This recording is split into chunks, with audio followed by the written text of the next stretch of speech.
আসসালামু আলাইকুম। খুরশেদা কাকুলি আমন্ত্রণ জানাচ্ছি এনটিভির মোথানের খবরে। আগামী নির্বাচন গ্রহণযোগ্য করতে সব রাজনৈতিক দলের সহযোগিতার আহ্বান জানিয়েছেন প্রধান নির্বাচন কমিশনার এএমএম নাসিরউদ্দিন। সকালে রাজনৈতিক দলের সাথে দ্বিতীয় দিনের মতো সংলাপের সূচনা বক্তব্যে তিনি এসব কথা বলেন। ত্রয়োদশ জাতীয় সংসদ নির্বাচনকে সামনে রেখে নিবন্ধিত রাজনৈতিক দলগুলোর সাথে ইসির ধারাবাহিক সংলাপের দ্বিতীয় দিনে আজ কমিশনের সাথে সংলাপের দুই ভাগে অংশ নিচ্ছে 12টির রাজনৈতিক দল। সকালে 10:30টায় সংলাপে অংশ নেন গণফোরাম, গণফ্রন্ট, ইসলামিক ফ্রন্ট বাংলাদেশ, ইসলামী ঐক্যজোট, বাংলাদেশ সুপ্রিম পার্টি বিএসপি এবং বাংলাদেশ জাতীয় পার্টির প্রতিনিধিরা। দুপুরের পর অংশ নেওয়ার কথা রয়েছে বাংলাদেশ জাতীয় সমাজতান্ত্রিক দল, Bangladesh national Awami party, Trinamool BNP, কৃষক শ্রমিক জনতা লীগ, বাংলাদেশ খেলাফত মজলিস এবং ইসলামী আন্দোলন বাংলাদেশ। গেল বৃহস্পতিবার থেকে রাজনৈতিক দলগুলোর সঙ্গে সংলাপ শুরু করে নির্বাচন কমিশন। আমাদের পক্ষ থেকে ওনারা কাজটা অনেক আগে সেরে ফেলেছেন। ঐক্যমত্য কমিশনে অনেক আলাপ আলোচনা হয়েছে আপনাদের সাথে, ইলেকট্রাল প্রসেসিং নিয়ে, রিফর্মস কমিশন নিয়ে আলোচনা হয়েছে। সুতরাং সবকিছু মিলিয়ে আমরা একটু এই কাজটার মধ্যে একটু পিছিয়ে আছি, কিছুটা আমাদের কাজের চাপে, আর কিছুটা অলরেডি আলোচনা হয়ে গেছে। আর সংস্কার কমিশনের কিছু বিষয় সরকার বলছেন যে আমরা সহযোগী ইমপ্লিমেন্ট করে দেবেন, সেরকম একটা ঘোষণা সরকারের তরফ থেকে ছিল। এই বিষয়ে আরও জানতে যাচ্ছে আগারগাঁওয়ে কমিশন ভবনে, সেখানে আছেন স্টাফ করেসপন্ডেন্ট HM মেহেদী হাসান। সরাসরি যাচ্ছে তার কাছে। মেহেদী, বৈঠক সম্পর্কে কি তথ্য আছে?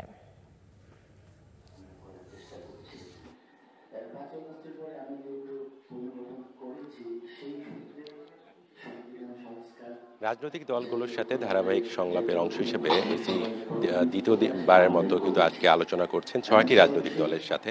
এই আলোচনায় আজকে 6টি যে রাজনৈতিক দল অংশ নিয়েছে তাদের যেই সংলাপ এসির সাথে সেটা শেষ পর্যায়ে রয়েছে। 10:30টার কিছুক্ষণ পরেই কিন্তু আলোচনা শুরু হয় এবং মূলত তার শুরুতেই কিন্তু উদ্বোধনী যে বক্তব্যে প্রধান নির্বাচন কমিশনার তিনি যেটি জানিয়েছেন যে প্রত্যেকটা রাজনৈতিক দলকে অনেক বেশি এবার খেয়াল রাখতে হবে যেন তারা যেই নির্বাচন কমিশন থেকে যেই বিধি দেওয়া হয়েছে সেই বিধিটা যেন সুষ্ঠুভাবে পালন করেন এবং এই যে নির্বাচন বিধি সেটা মেনে নেওয়ার মধ্য দিয়ে আসলে সুষ্ঠু নির্বাচন বাস্তবায়ন সম্ভব হবে।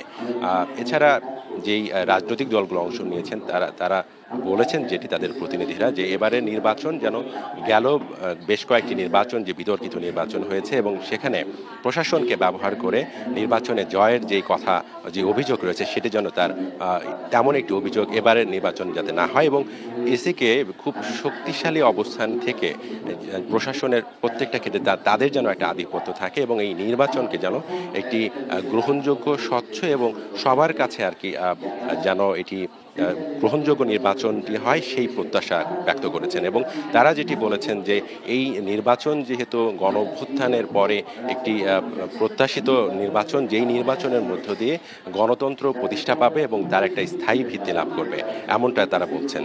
তো এখন সংলাপ প্রায় শেষ দিকে, বিকেলে আরও 6টি রাজনৈতিক দলের সাথে সংলাপে বসবে ইসি। তো এই ছিল সবচেয়ে পরিস্থিতি। কাকুলি। দর্শক, জানছিলাম কমিশনের রাজনৈতিক দলগুলোর সাথে বৈঠকের খবর। গণঅভ্যুত্থানে ক্ষমতাচ্যুত প্রধানমন্ত্রী হাসিনা সহ 3 জনের মানবতা বিরোধী অপরাধ মামলার রায় আগামীকাল। রায়কে সামনে রেখে ট্রাইব্যুনালের আশপাশের এবং নগরীর আইন শৃঙ্খলা পরিস্থিতির খবর জানাতে হাইকোর্ট এলাকা থেকে সরাসরি যোগ দিচ্ছেন সিনিয়র করেসপন্ডেন্ট তামজিদ সুমন। তামজিদ, রাজধানীর আইন শৃঙ্খলা পরিস্থিতির কি খবর আছে আমাদেরকে জানান।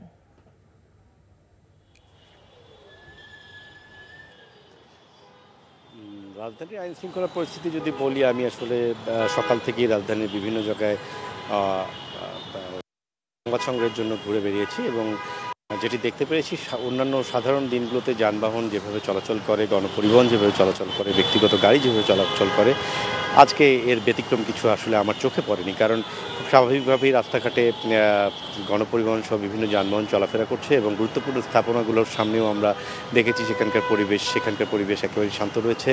এখন পর্যন্ত রাজধানীতে কোনো অপ্রীতিকর ঘটনা অথবা নাশকতার ঘটনা আমাদের চোখে যেমন পড়েনি, সেরকম আমাদের কাছে কোনো খবরও আসেনি। একটি জিনিস আমরা দেখেছি এবং সাধারণ মানুষ যেটি বলছে যে প্রথম দিকে লকডাউন এবং এখন যে শাটডাউন কর্মসূচি দেওয়া হয়েছে সেটি আসলে অনলাইন ভিত্তিক কর্মসূচি, কারণ তারা বলছেন যে কোনো গণমাধ্যমে যেগুলো বিশ্বাসযোগ্য গণমাধ্যম সেগুলো কিন্তু এই তাদের যে কর্মসূচি সেটি প্রকাশ করেনি বা প্রচার করেনি, শুধুমাত্র অনলাইন ভিত্তিক কার্যক্রমই তারা চালিয়ে যাচ্ছে, যেটির কারণে এই কর্মসূচির প্রতি যে সাধারণ মানুষের সমর্থন বা এই কর্মসূচি পালনের যে আগ্রহ সেটি তেমন দেখছেন না। সাধারণ মানুষের বক্তব্যটা এরকমই ছিল। আমি হাইকোর্ট কেন্দ্রিক চারপাশ ঘুরে দেখেছি, এখানে কিন্তু নিরাপত্তা ব্যবস্থা গ্রহণ করা হয়েছে। পুলিশ, র্যাব এবং আমরা বিজিবি ও সেনাবাহিনীর সদস্যদেরকেও টহল দিয়ে দেখেছি এবং বিভিন্ন গুরুত্বপূর্ণ যে সড়কের মোড়গুলো রয়েছে, ট্রাফিক সিগন্যালগুলো রয়েছে, সেখানেও সতর্ক অবস্থান রয়েছেন আইনশৃঙ্খলা রক্ষাকারী বাহিনীর সদস্যরা। আসলে রাজধানীতে যানবাহনের এবং যে চলাফেরার কথা বলছি সাধারণ মানুষের খুব স্বাভাবিকভাবেই চলাফেরা করছেন এবং যানবাহন চলছে, কোনো ভীতিকর পরিস্থিতি এই মুহূর্তে নাই। যদিও আগামীকালের রায়কে ঘিরে জনমনে একটি ভাবনা রয়েছে এবং একটি চিন্তা রয়েছে যে এই রায়কে ঘিরে কোনো অপ্রীতিকর ঘটনা ঘটবে কি না বা কী হতে চলেছে। সব মিলিয়ে এখন পর্যন্ত আমরা কোনো ধরনের নাশকতা বা অপ্রীতিকর ঘটনা দেখিনি। স্বাভাবিকভাবেই চলছে যানবাহন এবং জীবনযাত্রা। কাকলি। দর্শক, জানছিলাম রাজধানীর আইনশৃঙ্খলা পরিস্থিতির খবর। 5 ব্যাংকের একীভূতকরণ ছাড়া সরকারের কাছে অন্য কোনো বিকল্প ছিল না জানিয়ে Bangladesh bank governor Ahsan H Mansur বলেছেন, সুশাসন নিশ্চিত করা গেলে এই প্রক্রিয়া থেকে অর্থনীতির জন্য ভালো কিছু হবে। সকালে রাজধানীর এক হোটেলে বাংলাদেশ ইসলামী ফাইন্যান্স সামিটে তিনি কথা বলেন।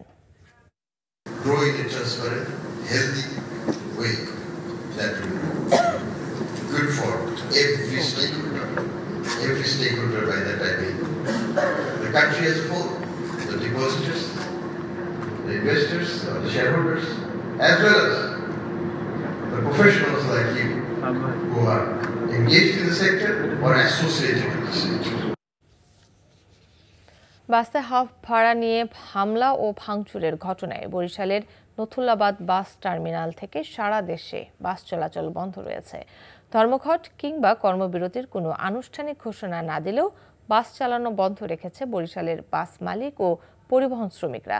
একই সাথে রাজধানী ঢাকা সহ দেশের অন্যান্য জেলাগুলোর মালিকরাও দক্ষিণাঞ্চলের সকল রুটে বাস চালাচ্ছে না, ফলে সব রুটেই বন্ধ রয়েছে বাস চলাচল। এর আগে বাসে হাফ ভাড়া দেয়া নিয়ে শনিবার বিএম কলেজের এক শিক্ষার্থীকে লাঞ্ছিত করে পরিবহন শ্রমিকরা। এই জেরে সন্ধ্যায় বরিশালের নথুল্লাবাদ কেন্দ্রীয় বাস টার্মিনালে হামলা চালায় বিএম কলেজের কয়েকশো শিক্ষার্থী। টার্মিনাল ভবন ও শতাধিক বাসে ভাঙচুর চালায় বিক্ষুব্ধ শিক্ষার্থীরা। বেনাপোলের রঘুনাথপুর সীমান্ত দিয়ে পতাকা বৈঠকের মাধ্যমে 15 বাংলাদেশি নারী, পুরুষ ও শিশুকে বিজিবির কাছে হস্তান্তর করেছে ভারতের সীমান্তরক্ষী বাহিনী বিএসএফ। গতরাতে রঘুনাথপুর বিওপি ও পেট্রোপোল বিএসএফ ক্যাম্পের মধ্যে পতাকা বৈঠক শেষে তাদেরকে হস্তান্তর করা হয়।